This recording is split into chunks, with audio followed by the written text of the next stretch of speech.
Hello, everyone. Thank you so much for coming here today. I hope you're having a really good Develop Brighton. I'm here to talk to you today about how to develop for the Apple Vision Pro, Apple's head-mounted device, using Unity. So first of all, a bit about me. So my name is Antonia Forster. My pronouns are she, her, and I'm a senior XR technical specialist at Unity, which means that my role is really a combination of coding, building demos, building samples across a wide range of different tools and platforms, and then also lots of speaking, explaining, travel, and giving talks like this one. Before we get started, I do want to share the safe harbor statement that the lawyers told me that I have to share. So please do bear in mind that the information that I share in this talk should not be used as the basis for purchasing decisions. From a legal standpoint, this is purely informational and educational. The tools that best suit you are in your hands, and that depends on your kind of specific specification. Some of the things I'll be talking about here have already been released, and some are coming a little bit down the road. And I'll try and make that as clear as possible. So yeah, please do bear all that in mind. So I want to start with a show of hands for the audience. So the Apple Vision Pro is available from tomorrow. Has anyone already pre-ordered one? Okay, a couple of people shyly putting their hands up. Is anyone on the fence and kind of curious, maybe here to get more information? A couple more, okay. And how many people have experience developing for other headsets? So any VR or AR, XR, brilliant, fantastic. So I do see this is kind of the predominant audience that we get is people who maybe haven't, oh, actually, I didn't ask, how many people have actually tried the Apple Vision Pro?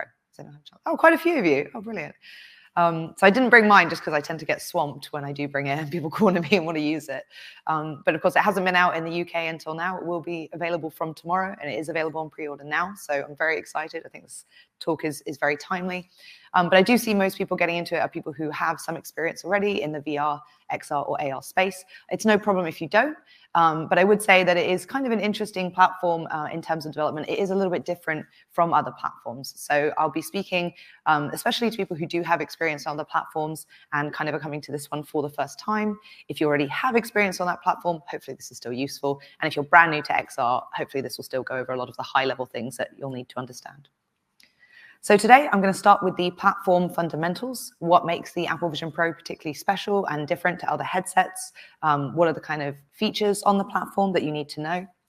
I'll talk about the different kind of applications and development pathways that you can leverage. So how will your content actually look and manifest? How will the user interact with it? I'll talk about the specifics of rendering and spatial input, some of the unique platform features, and also look at all the different packages and templates that are available for you to get started. So we'll start with the platform fundamentals. So one of the unique things about visionOS and the Apple Vision Pro is the spatial tap gesture. So for anyone who hasn't used one, the way that you select content on the application is you look with your eye gaze, and then you do a tap with your thumb and forefinger. You don't have to reach out and tap in the air. You can actually keep your hand comfortably in your lap or down by your side. So it's quite good for long-term use. I find it quite comfortable. This supports two concurrent gestures, so you can pinch and tap and resize, for example, or move things around. Some data is only available on the first frame of input, so whether that's a pinch or a poke, for example, and then some data is available throughout, so for example, your hand position as you move through space. Now, do bear in mind, for mixed reality content, you do require a collider to interact with that content. So for it to be highlighted when you look at it and to be interactable with the spatial tap, everything needs to have a collider on it. That's everything from objects to UI elements as well. So that's one kind of unique aspect. The platform also has this unique concept of shared space. Shared space is where you can have multiple applications kind of in your space at the same time and interact with them interchangeably. You could have a movie on a screen, and you could have maybe a puzzle on your desktop and a kind of, I don't know, virtual pet or something else going on over here. So it's very much like using lots of different applications on your phone or on your laptop at the same time. It also, in contrast, has an immersive space. So this is the equivalent of full screening an application on your laptop. So when you open something in the immersive space, everything else fades away. In the shared space, content can be in a 2D window, or it can be in a 3D volume. And both of these you can resize and reposition. In the immersive space, content can be really anywhere around the user. So you can fully leverage the environment, but you can't have multiple things happening at once. So on the Unity side, we support both the shared space and the immersive space by using something called a volume camera, which I'll show you later. But that is a special component as part of our PolySpatial package, and that is how you define to Unity whether your content will be in a window, a volume, or whether it will be fully immersive around the user. Now, that immersive space could be with pass-through, it could be a mixed reality space, or it could be no pass-through cameras, and it could be a completely virtual space, a VR headset, essentially. So the Apple Vision Pro can, of course, act as a VR headset as well. It's, in fact, very well suited to do so, and I'll talk about that development pathway later, but it's very similar in that regard to any other headset. So this volume camera I'll show you later, but essentially you can set it to a bounded mode, in which case your content will be bounded inside a volume, or you can tick a box to make it unbounded and the content will appear all around the user, and you can use things like world sensing data and hand tracking data to interact with it in a sort of more immersive way. So this is what the shared space actually looks like, rather than just showing diagrams. So we've got a window on one side, we're interacting with a sample in Unity, and then we've got a volume on the other side. If we look at that volume and select it, we can resize it, reposition it, and then we can interact with that content with a spatial tap gesture. This is what the immersive space looks like. So there's no select volume, it can be spread all around. You can have pop-up windows as well as part of that. And you can interact with a number of ways. You could use a spatial tap, or you could poke, you could kind of physics interact with things using the XR Interaction Toolkit, for example. So you kind of have more options in this mode. Now, there are some limitations to both of these, of course. So in the shared space, apps do not know where they exist relative to the user. They're sort of standalone. So it would be challenging, for example, to have things change depending on where they are in the environment. They don't really have that environmental context or awareness. No ARKit data is available to apps in the shared space. So you can't have tracked hands, plane detection, meshing, or image tracking. They really live inside this kind of isolated volume. But you can have multiple things running at the same time. And as I said, only the spatial tap can be used for input in the shared space. In the immersive space, your app can access all of that ARKit data. So you can have hand tracking, you can have gesture recognition if you want to roll that yourself. You can also transition from a volume or a window into the immersive space and back again. So that volume camera has a setting of bounded or unbounded, and you can change this in real time. So you could have something start off in mixed reality and then open up and kind of take over the space a little bit, maybe have plants growing on the walls, and then transition back into that bounded volume. So you can transition between the two. What you can't do, which I'll speak about more in a minute, is transition from a mixed reality application to a virtual reality application. So if you do have access to the pass-through cameras and you can see the environment around you, you can't really go from that to a full VR application. So you want to decide at the beginning of your development, do I want something that's fully immersive and the user is in a VR space, they can't see their environment, or do I want those pass-through cameras on, they can see, and it's really a mixed experience. So we've talked a bit about the platform itself. Let's dive into how Unity supports this. In Unity 2022 LTS and onward, we have visionOS. It's basically a different build support module. So if you have experience in Unity building for different platforms, it's really the same as any other. You just make sure you've downloaded that build support module in the Unity Hub along with your editor, and then you can select it as a platform in your build settings. At a high level, you can target that in a few different ways. Now, there are some requirements. You do need at least Unity 2022 LTS or forward. You can use Unity 6 as well, which I'll touch on in a moment. You need a Unity Pro, Industrial, or Enterprise license to develop for visionOS. You need an Apple ID. It no longer needs to be USA-based. This was actually just when it was released in the USA. You need to use Xcode 15.2 or later in order to sort of compile your code to run on the headset. At the moment, you do need an Apple Silicon Mac, so it's not currently supported on an Apple Intel Mac, so you'll need an M chip. And then you need, of course, either the device or a simulator. So if you don't really want to actually purchase the device, you can get the Apple Vision Pro simulator, and that's a very good way to test applications and develop for the Vision Pro without having the physical device. Of course, nothing completely replicates having the real thing, but you can really get a good sense. You can interact with things with clicking that emulate the spatial tap, and it's a really effective way to at least kind of test out things before you make that dive. So these are the three development pathways that we've sort of alluded to already. You can have windowed content, which is really intended as a compatibility layer that allows you to take any existing content that is built for a 2D screen. Maybe you have a mobile game that you've made or some kind of mobile application. You can recompile that to run natively on visionOS. You can very quickly get existing content working on this new platform. So that will show up on the visionOS App Store. That will run natively. The user, as I said, can resize, reposition that. Do bear in mind that content in a window doesn't have any 3D elements, so it can appear 3D, but it's like a giant window floating in space, so it doesn't have parallax or stereoscopy. You can't see depth into that window. That would essentially make it a volume at that point.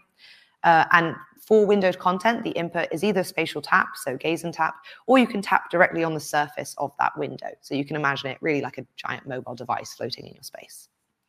Virtual reality is a fully immersive space where you can't see the environment around you.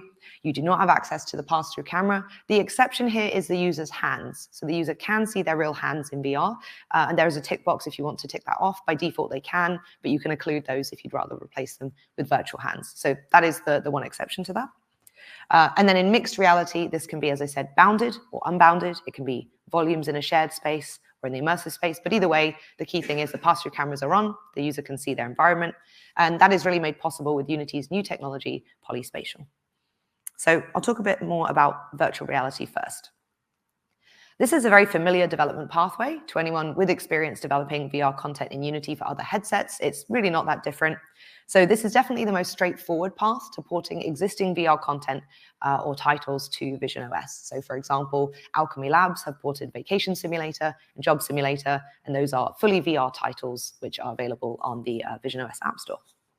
This is rendered with the Metal Compositor services. So the familiar Mac Metal Graphics API is just essentially running twice and creating one texture for each eye and adding stereoscopy. And the great thing about that is because it's leveraging that familiar graphics API, a lot of existing content in Unity will just work. So things like custom shaders, particle effects, VFX graph, they will all work on this platform because Unity has already built up support for those to be rendered with Metal. So no problems there if you're porting a fully VR title. One unique part of this platform, though, is that VR apps can take advantage of AR features, even though the user can't actually see the world around them. We'll see in detail later which specific AR kit features are enabled, but you as a developer, for example, could have an understanding of the user's environment, their room, the size, the layout, through leveraging plane detection and meshing, and then you could adjust the virtual content accordingly to make full use of that space. So you may not be able to see it, but you can kind of use that in your experience if you so wish. For VR apps, there are a couple of limitations to consider. Currently, there's no way to support an operating system level virtual keyboard. This is possible in mixed reality, but not currently in virtual reality. So if you've seen kind of experiences where people bring up a keyboard and tap, you can implement that, of course. You can roll your own, but there isn't an operating system level way to support this currently. In terms of input, the Apple Vision Pro doesn't actually have spatially tracked controllers. So it's a hands-first application. So if you've got existing content that leverages controllers, maybe for Meta Quest, you'll really need to think about how to implement spatial tap or grabbing or gestures and how to move those interactions over to a hands-first platform. You can leverage both the spatial tap and gestures or grabbing, for example. So you don't need to just have spatial tap, but you can leverage that if you wish, and it is a very nice, natural interaction. It does support normal gamepad controllers like PS5, but those obviously don't have a spatial element, so that's another possible route. As I said, also, finally, there's no way to transition between a virtual reality application to a mixed reality application. So that's something you'll decide at the outset and kind of stick to throughout development. Mixed reality applications work a little bit differently. So I mentioned already that mixed reality content exists. It can exist inside a volume, and that can leverage the shared space, or it can be fully around the user in the immersive space. And that's made possible with this, which is the volume camera component. This is a new component created by Unity for visionOS development. This determines a few things, the origin of the content in the world space of the user, as well as the mode of the application. So you can see there the bounded or unbounded mode, and it's just as easy as setting that. You can physically see the edges when it's in a bounded mode, so not when it's deployed, but when it's in Unity, you can see the size of the volume. Anything that is outside of that will be clipped, it won't render, and it won't be interactable. If you set it to unbounded mode, of course, there isn't that volume. It'll just disappear. So in Unity, it won't kind of be represented as a cube. It will sort of open up. And then it won't be constrained to that kind of cuboid space. You can also see that the volume camera has these two fields called dimensions and output dimensions, which can be a little bit confusing.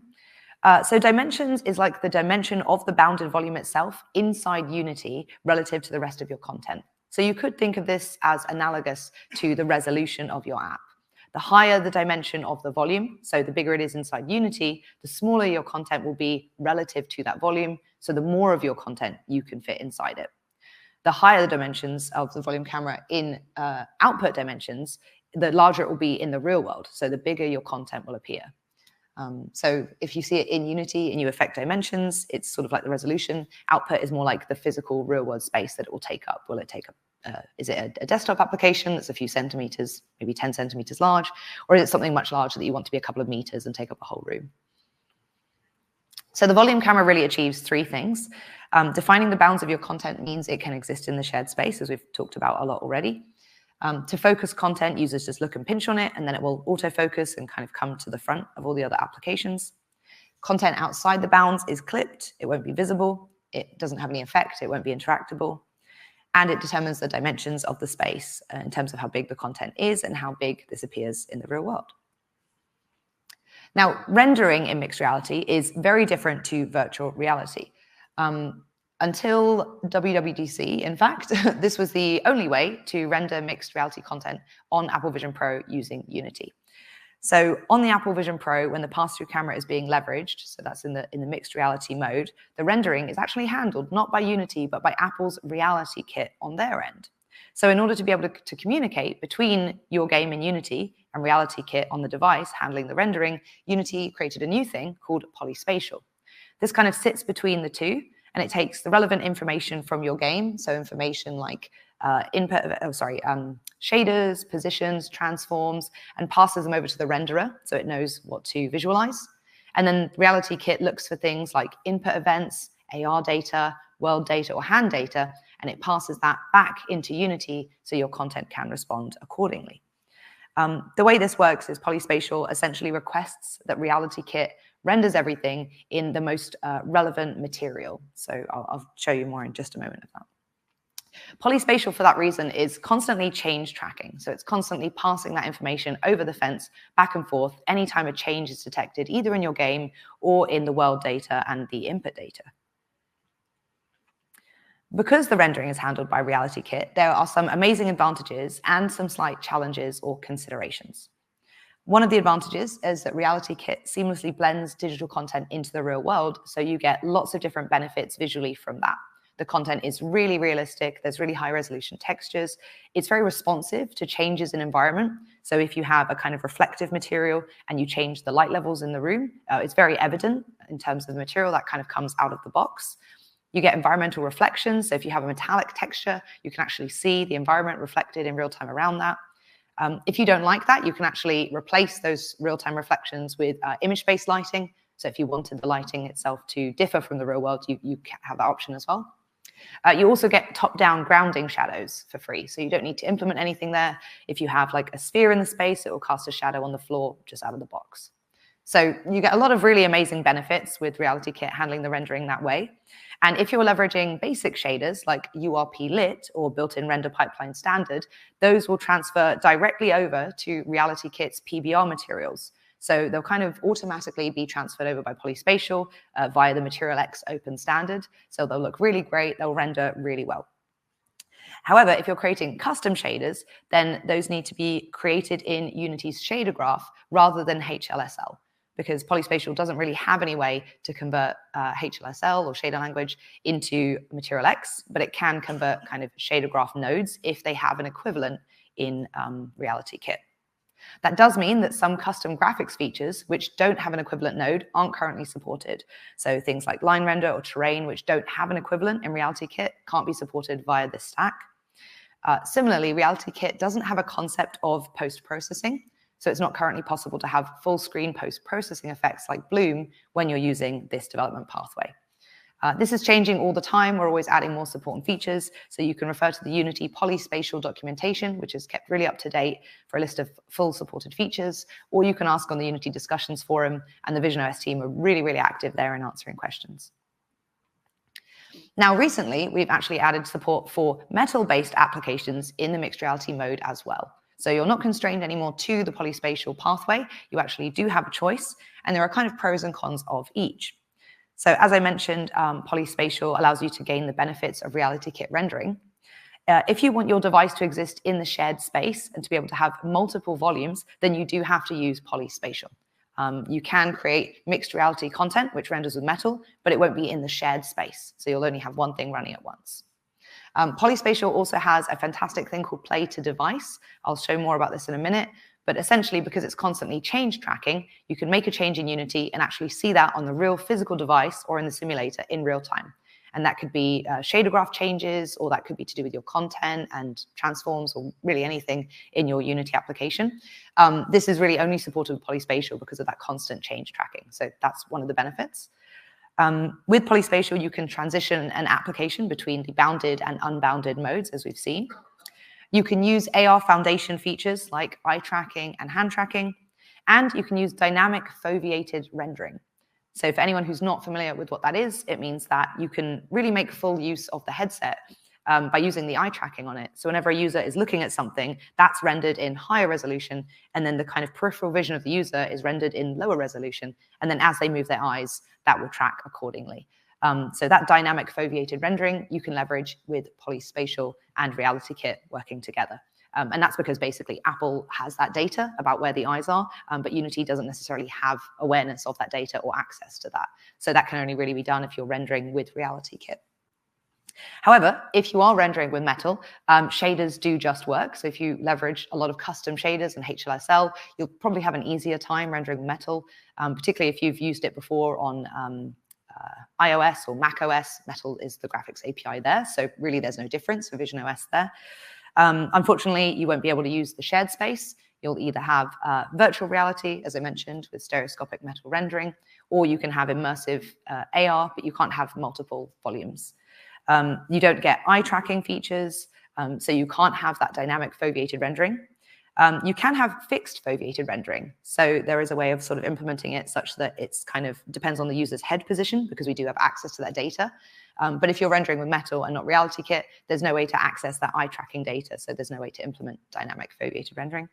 And finally, you don't have access to play to device if you do choose to render with metal. So in summary, really, I would say if you have an application that has a lot of custom graphics features, using a lot of post-processing or full-screen effects, you're really relying a lot on custom shaders, then I would really say probably that the metal-based route is the best one. However, if you want to make full use of all of the data, world data, eye data, hand data, then you probably want to rely on RealityKit for the rendering, and then you will have a bit more access there. So we're constantly adding new features, as I said, and one of our goals is to unlock greater immersion. Hopefully this plays. There we go. So recently we've added support for stereo render targets. So now you can have things like stereoscopic windows in space, which has only recently become supported. So you can have content in a window that you can then kind of move your head and have that parallax or depth. You can also have holographic 3D projections, which is a really cool thing to be able to have in VR or mixed reality. Now we can have multi-volume support. So I mentioned there's this shared space where you can have multiple apps running, but until recently, each application had to be inside one single volume. Now that's no longer the case. You can have your one application that can exist in multiple volumes. So you can have maybe a game and then maybe a kind of pop-up volume for something else happening, or a bonus level, and can go back to the original volume as well. You can also now have mode switching. So again, previously, you could not transition between the two, but actually very recently, this has become possible. Oh, I'll bring my mouse back over here. There we go. We're also constantly adding rendering and graphics improvements. There we go. So as I said, the Unity PolySpatial documentation is kept up to date. We're always trying to add more shaders, more particle effects, more graphics effects support. Blend shapes was hugely requested and initially couldn't be supported, but now I'm very happy to say it is. So now you can use blend shapes to enable smooth and natural looking animations with your mixed reality or your virtual reality content. So very happy to have that added in, because I know it's, there was a very, very high demand for that. And this video just shows DeMeo by Resolution Games that transitions between these two modes on visionOS, which is also made using Unity in collaboration with the PolySpatial team. Okay, so visionOS has a lot of different platform features. And at Unity, if you're not familiar with using Unity, we tend to enable these through packages. Some of these features are already supported on other XR platforms. So if you have that experience, a lot of that is transferable over to visionOS. You can use a lot of the existing APIs and toolkits that you may already be familiar with for developing on other headsets. So one of the first big features is ARKit. This is Apple's AR framework for understanding data about the world. And at Unity, we enable this through AR Foundation. If you're not familiar already, AR Foundation is a cross-platform framework, and it allows you to take advantage of AR data and then use that in a single API. So if you're building mobile applications, as an example, instead of targeting ARKit for Apple devices and then AR Core on Google devices, you could just use AR Foundation as a layer on top and then implement the same behavior on both much more easily. So if you haven't used AR Foundation before, it is hugely useful. I would highly encourage you to use it.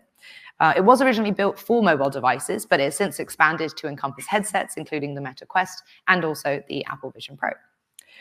On visionOS, you do need user permission depending on what you're doing for security purposes. So if you're doing world sensing, things like understanding the space around the user or the position of the device in space, you basically just have to alert the user that you are going to look at that data. And you also need special permission for hand tracking. This is different to the spatial tap gesture. So if the user is spatial tapping, that's kind of the default interaction. But anything beyond that, things like grabbing, poking, pushing, pulling, or gesture recognition, if you want to roll that as well, the user will basically get a pop-up saying, are you okay with allowing access to your hand data? Now, do bear in mind, you can only access these in the immersive space, not in the shared space, just to reinforce that. So which features are available? Well, if you're familiar with ARKit for iOS, then ARKit in visionOS is basically a subset of those features that works in the same way. So you have access to device tracking, so where the user's head is in space and where it's positioned and rotated. Anchors, planes, and a dense mesh of the world around. So you can do things like spawn shapes and have them kind of adapt to the environment and interact with the mesh, which is really cool and very immersive. Both of these also have semantic data. So you can tell the difference between the floor, a wall, a ceiling, even things like maybe a table or a plant. So that can be really useful as well in terms of how you want your content to interact. You also have access to image tracking, so you can track custom images and, of course, hand tracking. Hands are enabled through the XR Hands package. That enables articulated hands, and it has specific APIs for querying specific joints on the hands. Now, a couple of things to bear in mind with ARKit hands. They only update at 30 Hertz or 30 frames per second. This is slower than your app will be rendering. So do consider that when you're either visualizing hands or you're putting content relative to the user's hands, especially if it's something that's very fast-paced and fast-moving. Unfortunately, the capture on the device is also at 30 Hertz, so I can't really capture it, but you'll have to take my word for it. Now, occlusion, where you see your hands kind of over the content or the content occludes your hands, that's a built-in setting in Unity. So you actually don't need to implement anything at all. You can just have a cube in the space, and when your hand is kind of in front of it, closer to you, then it will occlude the cube. And when you put your hand behind, it's depth-based, then the cube will occlude your hand. So again, all of this comes out of the box, which is great. However, if you don't want the user to see their hands or you don't want that to happen, you don't want occlusion to happen, you can switch that off and customize that as well. It will automatically sort relative to depth, so it will just be based on the distance from the user. If you want to roll a different way to do that, that's also optional. However, unfortunately, joints don't conform to the OpenXR standard. So if you do have experience with hand tracking on other devices, or if you've targeted OpenXR, which is a kind of industry open standard, these do differ slightly. So you will have to make some slight adjustments there. If you're only using joint positions, it's not really a problem. This should just work because they're very similar. If you're using joint rotations, then you may need to modify your code very slightly. So things, for example, like I think there's no center palm joint, but there's a middle metacarpal, which is very, very similar. So there's sort of analogs, but it'll need a little bit of tweaking. Both the orientation is different and the joints themselves. But again, it takes a little tweaking and then you're off to the races. Also, XR Interaction Toolkit may be a familiar package to many of you with XR, VR, or AR experience. This is great for more complex interactions, and if you haven't used it before, I would definitely encourage you to check it out. So the primary gesture, as I've said, is the spatial tap in both bounded and unbounded modes. But if you want to get full use of different interactions and the full power of XRI, you can do things like moving things, like in this video, moving them around, or you could pick objects up, you could throw them around, have them collide with each other. However, this does not leverage XR hands. So the things that are possible with XR Interaction Toolkit are a poke, a direct pinch, or an indirect pinch. So here there's a sort of pinching from a distance, which is what we call an indirect pinch. You couldn't, for example, do a slap or a backhand. For that, you would need the XR hands package. We strongly recommend that you use input filtering. So one thing that's quite common is you would do a pinch and then let go, and that would be perceived as a poke, and the object would get kind of stuck to the end of a finger. So the best way to do that is to say, if you do detect a poke, if you're not using that in your interaction, if that's not intended, just filter out for that. So recognize that and then drop the content. So I strongly recommend input filtering to kind of avoid that potential issue.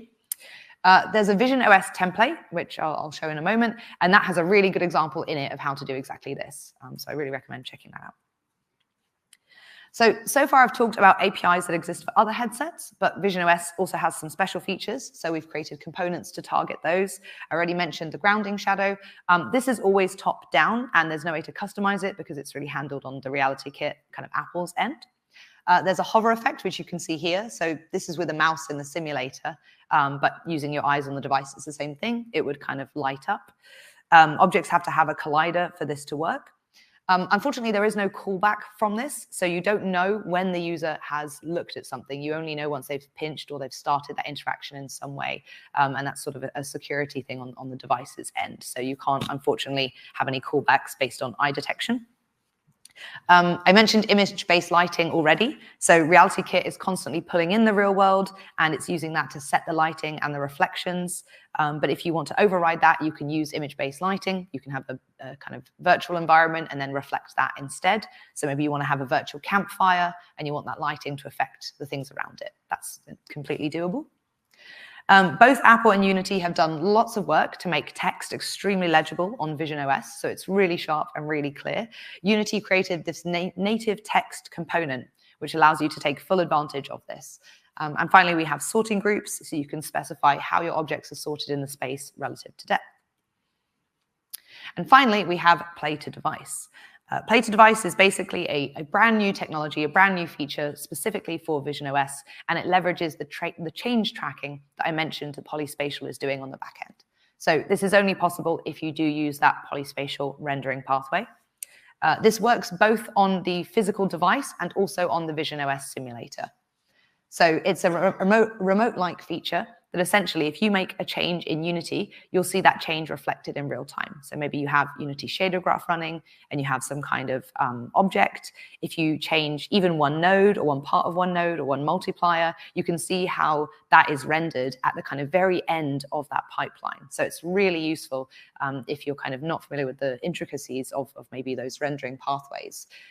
You can also do things like playtesting, so you can have a user with the device on and be playing your game and say, you know, it's a bit too challenging or not challenging enough. Maybe we'll increase the velocity of this part or the level design in this way. And you can do all that live, and then obviously it's in play mode, so do remember to save some of those changes. If you change materials and objects, they'll stay, and if you change positions, just like normal in Unity, if you unplay, they'll go back. So make sure you copy those components and remember them. We all make that mistake. But it's really, really useful for debugging. You can debug shaders. There's also a debug console in real time, so you can kind of see what's happening. And you can leverage ARKit planes and ARKit hands in that as well. So you can even test those hand tracking interactions or that world sensing data, and then make those changes in real time in Unity. So I really love this feature, and I'm really happy it's been made possible using PolySpatial. So how do you get started? Well, samples come with the PolySpatial package, so that would be one way to download them. There's a collection of scripts and scenes that demonstrate different functionality that you can leverage. We have one on input, so it has some balloons that you can look at and kind of pop. We have another one that demonstrates AR features, so plane tracking and meshing. It will show all the planes in your environment. There's another one specifically for UI elements. It has toggles, buttons, text, and drop-down menus, and you can copy those straight out of there.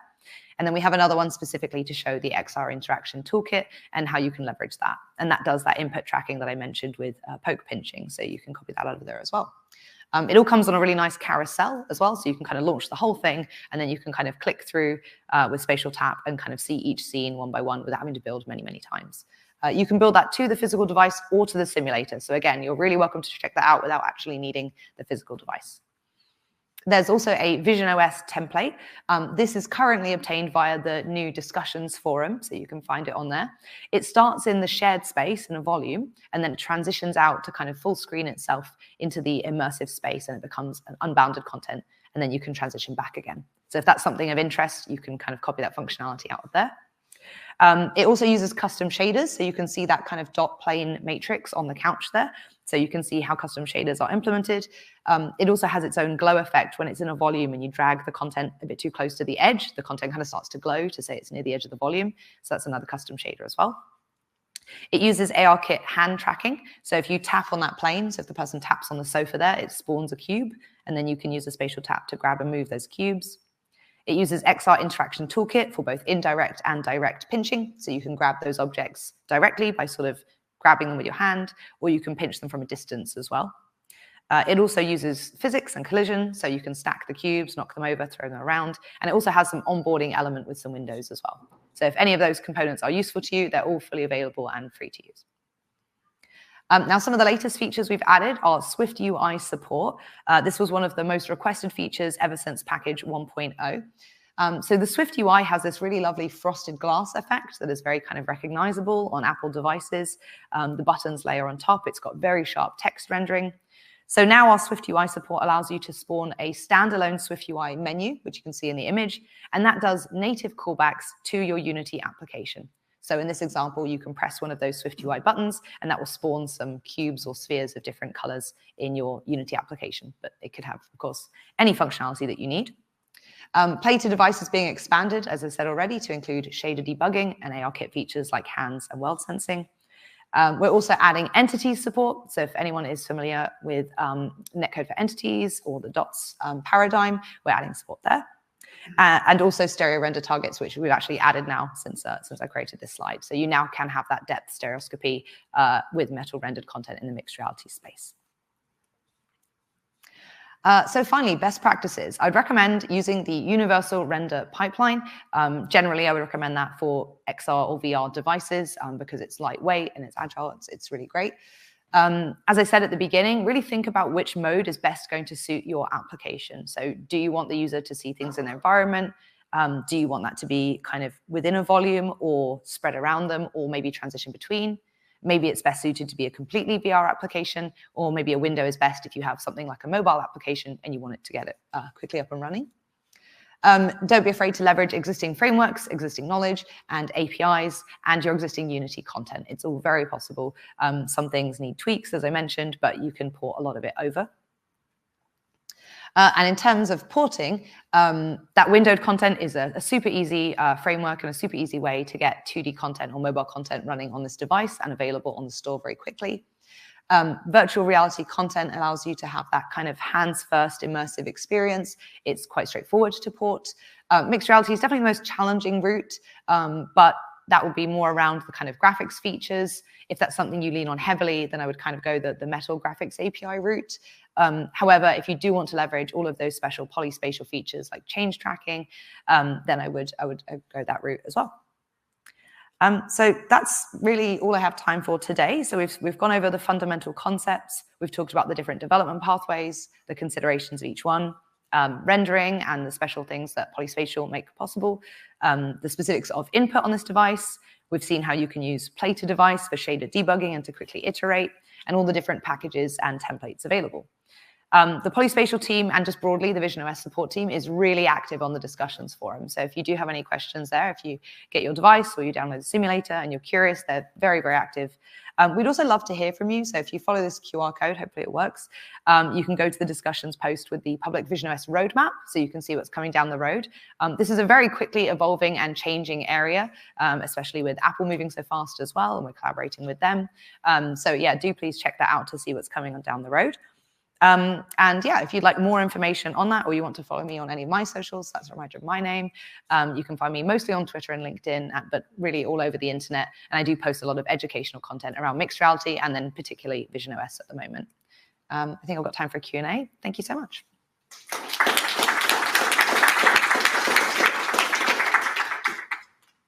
I think I've got like a few minutes for a Q&A.